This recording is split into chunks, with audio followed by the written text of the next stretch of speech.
Well, hello, everybody. It's me, Rashi, and we are talking about something very important, which we've talked about in this live stream before, which is reading to your children and how important it is.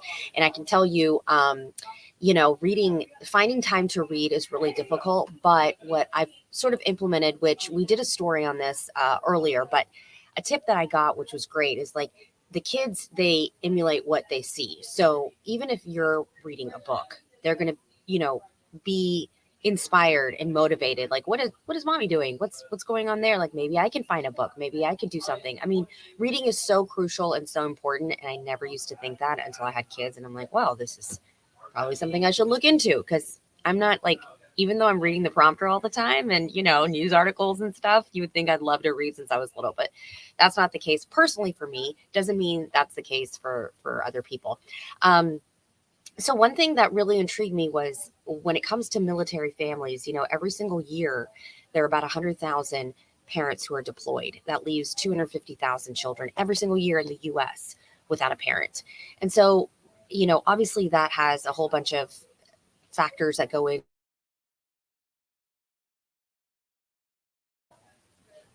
Oh, I'm back. Okay, there I am. All right, that was a little flash there. So anyway, I was just saying that reading is so important. So how do you do that? How do you read when you're away and you're distant from your child? Well, there's this organization, and I'm so excited to share them with you because I was just blown away by what they do. They're called United Through Reading. And I have with me Jessica Hall. Jessica, thank you for being here. Yeah, thanks for having me. I'm excited to join you today. Yes. And so Samantha, I understand she was like one of those children whose parents at one point or another was away until she said mid 20s. And I do encourage you to go to our website where you can see the story that aired. Um, but you're a military wife. So tell me kind of with your experience, what you've dealt with and really what you've also seen. Yeah, so I am currently a military spouse. My husband is active duty Army, and we have 3 small kids. So our oldest is 7. We have a 4-year-old, and we have a 1.5-year-old. So we're in the thick of it in this parenting thing, just like you. But when my oldest was 9 months old, my husband deployed for 9 months. And that's really when we first discovered United Through Reading, which I am now very lucky to work for. But at the time, we just used it as a resource. And so he went and he made a recording of, the first one was Chicka Chicka Boom Boom. Oh yeah. Yeah. And I got this package in the mail. This was before United Through Reading now has a free app, so it makes this a lot easier. But I got a package with an SD card and the book, and I put it on for my daughter. She was 1, and she was just entranced. Like, she got this one-on-one time with her dad, and we watched that one, and then he sent home at least 2 other stories for us to watch during that deployment. And we watched some of them every day. And then when he got home, they were back like thick as thieves, playing together, and just their relationship was still cemented. And we still use the program whenever he goes away. For military families face a lot of different types of separations. There's deployments, which are really long, but there's also trainings that take you away for a day or a week. Our National Guard families know a lot about that. The 2 weeks a year, 1 week in a month, 2 weeks a year is their life. And so our program really makes it so that the family always has that reading with their favorite hero.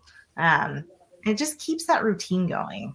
Yes, and that's so important. And I do want to just say I appreciate what your husband is doing for the country, and I appreciate the sacrifices that you are making as well, because I have a 6 and 3-year-old, and when my husband's like, well, I'll be out of town for what, I'm like, what do you mean you'll be out of town? What Yeah, you can't go. Why are you going? Right, you can't go. You can't. I mean, I'm trying to survive here. Like, it's yeah, being in the thick of it. I totally understand. Especially you have 3, and I can't even imagine 9 months old and kind of, not having that person. But you go through it. It's a process, and then you just get stronger. I think from my experience, that's what's happened. But my husband's on the military, so this is, you're doing great stuff. I mean, I think we all have those similar connections, right? Yes. So it doesn't matter how long your partner is away from you, it still is a hard day. Yes, yes, It is time as a parent. So, right. but our military families have it a lot more frequently than I think some of our counterparts. And so that's kind of where programs like ours come in to help bridge that gap and make sure they have all the support they need. And that's great. And the other thing is that when, especially at that age, when the parent comes home, they might not necessarily recognize them or be as, bonding as much. And so this really helps with that as well. And so I wanted to ask you about the organization. You can start with how it started back in 1989. Yeah, so we started back in 1989. That's our founder. She was another military spouse, and she literally took VHS cameras, if you all remember those. I do. I do. With VHS tapes and books to the piers in San Diego, and video recorded the sailors and Marines as they were getting on the ships, and then handing the book and the VHS tape to the family to watch. And it's just grown from there. So since then, we've served over 3 million military family members, making sure they stay connected. A lot of these photos are from, the height of the wars in Iraq and Afghanistan, when we were sending boxes upon boxes of books to our service members to read and then send home to their kids so that they could have those times together. And I think something that's important to note is, in 1989, when we started, and still today, Navy ships don't have some of those capabilities that, say, my family does. My husband's in the Army, and so he has some access to Wi-Fi or ways to call home, whereas some of our service members don't, depending on their mission or where they are. But the thing is, and I think you and everyone watching understands, is especially our littlest kids, but it continues, when the service member is able to FaceTime or video call, your kid might not be awake. They definitely don't have the attention span, or they might get motion sickness from just carrying around your cell phone, right? Mm-hmm. So with the video recorded story time, it's a dedicated time. They get to pick when to watch it, and it's a quality screen time of just that same emotional connection you get when your kid sits on your lap. They get it from these video recordings. So it seems different, but it's really not to them. They still get that connection, and they have the physical book there so they can read along and flip the pages. And so that's what we want to make sure everyone still has access to, because you might think, oh, but I could just FaceTime now. I can just Facebook Messenger them. Mm-hmm. But it just doesn't always work. When your service member is on literally the other side of the world, when you're free, they're not free. Mm-hmm. So that happens a lot. And from your experience, how has that, because you said your daughter was entranced, like just with what your husband was saying. So has that kind of carried through, and have you seen, just all the benefits of something small like that? Oh yeah. So even when he's not here, we're reading every day with our kids, and just that simple act of reading for a few minutes every day with your kid just does wonders for them. Not only from the learning side, but also that emotional connectedness side. Mm-hmm. And so we see that with our kids and all of our families as well here at United Through Reading Report, that it keeps those connections going, and it also builds that love of reading, which is so important as they go into school. I was going to say, as a parent yourself, how important, I mean, you have 3 kids. I mean, you don't have really time to sit down and read a whole book to each one every single day consistently. And consistency is the key when I speak with teachers and psychologists and stuff. So what kind of advice would you give parents when it comes to being consistent with reading and having that exposure and that connection? I think find the time in your day when it works for you. So for my family, we make sure to build in time during the bedtime routine to read a book to each kid. Usually it's multiple books. We have a very long bedtime routine, but that's because it involves reading all of those books. But there's days when life happens and we don't have time, and we'll say, okay, pick a short book. And it might be one of those baby board books that's still on our bookshelf that even my 7-year-old still enjoys. Right.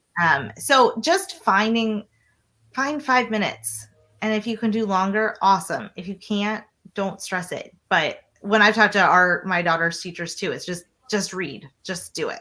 Yeah. And it's easier said than done, right? Yes. But if Yes. you can find a time, if bedtime doesn't work for you, can you read a book at dinner time? Can you read a book in those like 5 minutes that Hmm. you magically have one morning getting out the door? Right.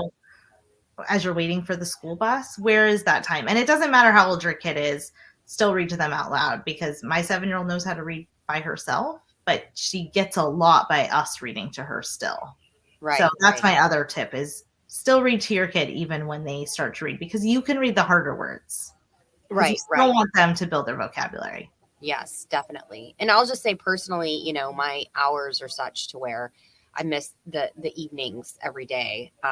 And it's not just my job. There's nurses and doctors and stuff like, other people have these kind of jobs too, where Yeah, if you if they're work for like an bedtime. overnight shift or whatever. Right. And we know mornings are nuts. It's just trying to get everything together, and you're trying to be as calm as possible. So what I do is, I used to feel a lot of guilt for it, and sometimes I do, but um, on the weekends I make it a point to like have that time, and it's quality time, and I sit down and we read together in this like little cave thing that we have, and we just read books, or we'll just I think it's just the interaction, and I'm like new to this whole mom thing too, but I tend to believe that is good if you do it for its quality time, Oh no yeah. phones, nothing at that point. Because I know for a lot of parents, it's just not feasible to do. You're tired, you don't feel like it, you're cranky or whatever. And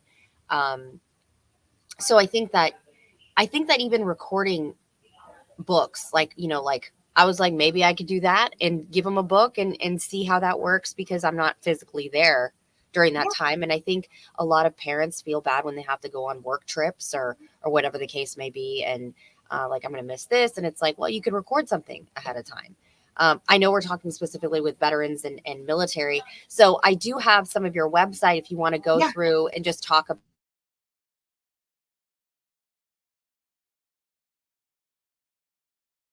So your, yeah, go ahead.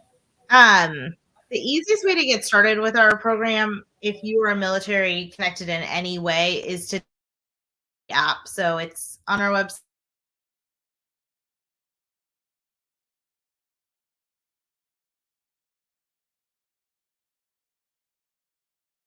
This gets you started, and that's free and simple. And we use ID.me to verify your military service, and it does not matter what your duty status is, which is particularly for our National Guard and Reserve families a really important thing to stress.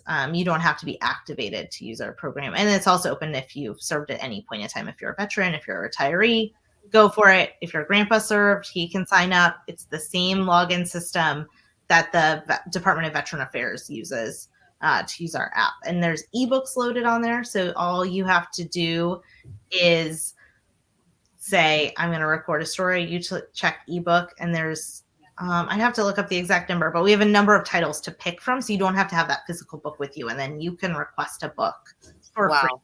through our app viewer as well, because we know it's important to hold on to that book while you're Yes. reading. So that's the easiest way. Also on our website is a resources tab. We have a podcast we did a couple episodes on, if you want some good resources there.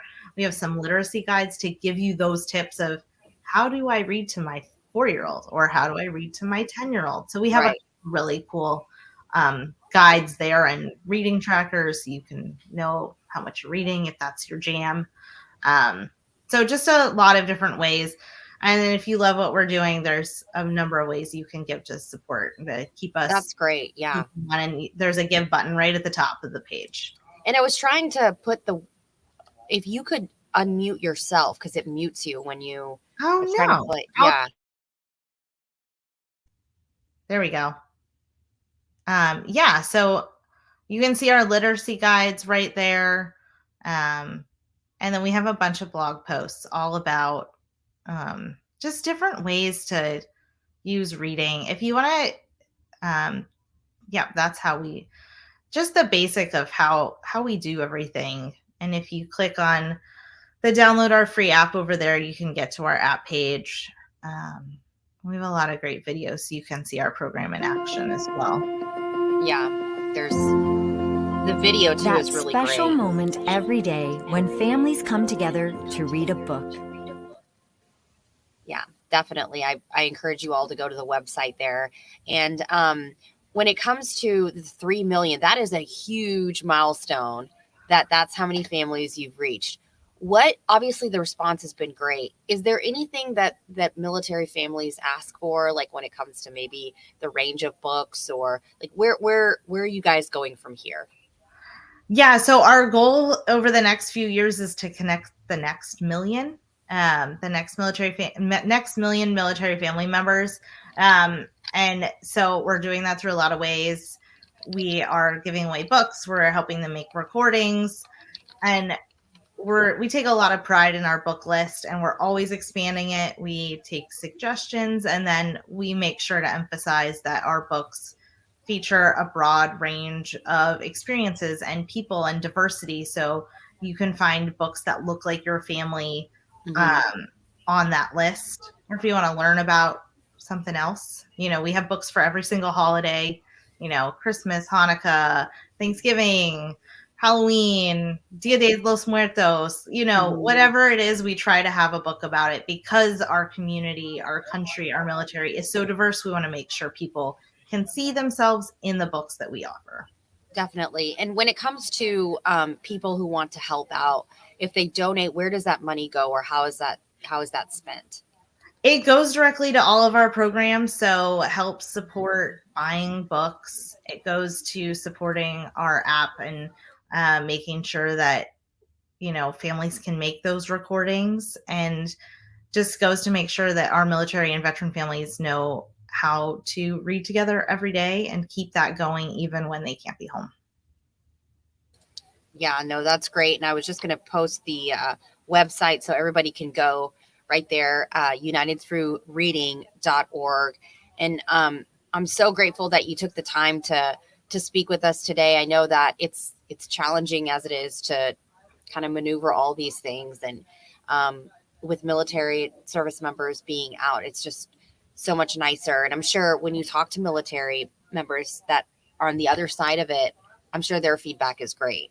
Yeah, and they always tell us when they're able to take a few minutes and make that recording that it helps them feel better, because it's really stressful being away from your family, and the jobs that they are Mm-hmm. doing overseas away from home are incredibly stressful situations. So it gives them a little bit of reprieve to just sit there and think about their family, read a book, do a little bit of something to just be home for a few minutes. And so they love it. It helps reduce stress levels for every single member of the family. And we take a lot of pride that we're able to offer that to them and help them through something that is really difficult to do.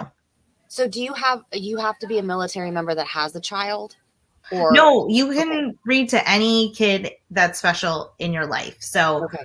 um, we know people are reading to their godchildren, they're Hmm. reading to their nieces and nephews. You can read to your grandkids.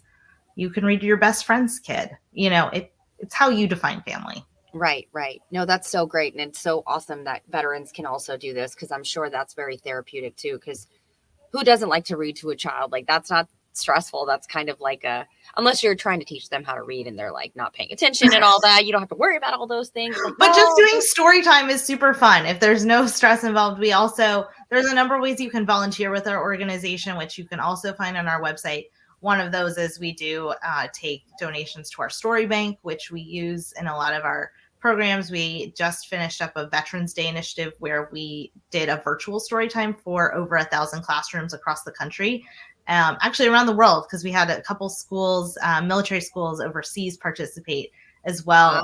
wow. So it was just it was a service member or a veteran reading a book, and the Hmm. teachers incorporated it into their Veterans Day lesson. So there's a lot of ways to connect with us as well. Yeah, definitely. Well, thank you so much, Jessica, for taking the time to do this and sharing your story too. I hope that this gets out to more people so that they can spread the message and keep doing the awesome work that you're doing.